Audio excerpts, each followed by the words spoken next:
కొత్త గవర్నమెంట్ వచ్చినాక కాపురం మారిపోయింది.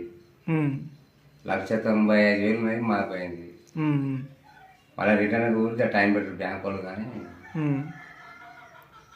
మాకు మా పిల్లలకు మాత్రం చదువుకున్న కానీ జాబ్ వచ్చేటట్లేదు. పీజీ చేసింది ఆమె. ఇంకా చదువు మన నిజమైన ఎగ్జామ్ రాసింది. మరి అవుతుందా కాదా తర్వాత చూడు. కానీ ఇప్పుడు రైతు గురించి ఏంటంటే మనం అనుకూలంగా పంట పండిస్తున్నాం చేస్తున్నాం.